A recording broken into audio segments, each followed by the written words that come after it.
Moi, M. Maznev me semble pitoyable. Il sodomise des petites filles de 14 ans. Je n'ai jamais eu aucun succès auprès des femmes de 25, 30 et plus, des femmes installées dans la vie. Une fille très jeune est plutôt plus gentille, même si elle devient très très vite hystérique et aussi folle que quand elle sera plus âgée. Vous êtes quand même un collectionneur de minettes. Et la conquête en 3 jours consécutifs de 3 inconnus, dont 2 vierges. Ce sont des liaisons durables.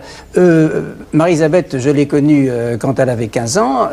Là, elle en a 20 ou 22 à ce livre. Elle est toujours dans ma vie. C'est pas des filles d'une nuit. C'est durable. Cette séquence du 2 mars 1990 est l'un des moments les plus marquants de la télévision française. Ce soir-là, Bernard Pivot reçoit Gabriel Maznev sur le plateau de l'émission Apostrophe de France 2 pour la sortie de son dernier livre. Il est accueilli comme un homme de lettres raffiné, provocateur, alors qu'il parle pourtant ouvertement de ses relations sexuelles avec des enfants et de son recours à la prostitution de mineurs en Asie. Jusqu'à l'intervention de l'autrice et journaliste québécoise Denise Bombardier.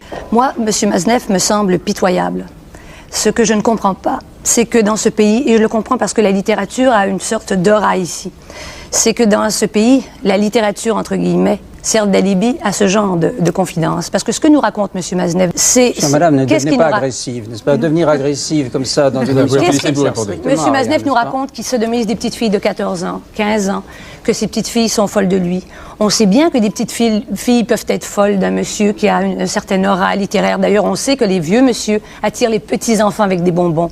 M. Maznev, lui, les attire avec sa réputation. Et ce que l'on ne sait pas, c'est comment ces petites filles de 14 ou 15 ans, n'est-ce pas, qui ont été non seulement séduites, mais qui ont subi ce que l'on appelle, dans les rapports entre des adultes et les jeunes, un abus de pouvoir. Comment s'en sortent-elles, ces petites filles, après coup?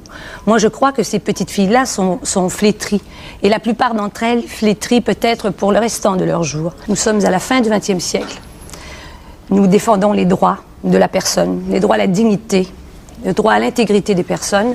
Et une des choses que l'on défend maintenant, parce qu'il y a une charte du droit des enfants, c'est le droit des enfants et des jeunes à être des jeunes et on les protège. Bon, évidemment, après ça, Gabriel Maznev s'énerve un peu et il réplique en invoquant la liberté artistique. Je vous interdis de porter des jugements, de ce genre de jugement. D'abord parce qu'un livre, c'est une écriture, c'est un ton, c'est un univers. La littérature ne peut pas servir d'alibi. Il y a des limites même à la littérature. Il n'y a pas de limite à la littérature. Et je crois que si M. Maznev était plutôt un employé anonyme de n'importe quelle société, je crois qu'il aurait des comptes à rendre avec la justice. Bon, malgré tout ça, Maznev va continuer à être soutenu par le milieu littéraire parisien. Il continuera à être publié, invité et célébré pendant près de 30 ans. Mais en 2019, l'éditrice Vanessa Springora sort Le Consentement, un livre où elle raconte comment, à l'âge de 13 ans dans les années 80, elle a été séduite et manipulée sous l'emprise sexuelle et psychologique de Gabriel Maznev, alors âgé de 49 ans. À partir de là, le livre provoque un séisme et la justice décide d'ouvrir une enquête pour V sur mineurs de moins de 15 ans. Il échappera évidemment à la prison à cause de la prescription, mais ça continue. Son nom reste associé à une vaste enquête sur la pédocriminalité conduite par Libération, celle des hommes de la rue du Bac. Inès Chatin témoigne d'agressions S et de V commis entre 1977 et 1987, de ses 4 à 13 ans par un vaste réseau criminel dont Gabriel Maznev faisait partie et qui aurait concerné des dizaines d'autres enfants lors de cérémonies secrètes. Aujourd'hui, le sujet est plus que jamais d'actualité en France, mais la justice fait toujours face à un immense problème de moyens à allouer spécifiquement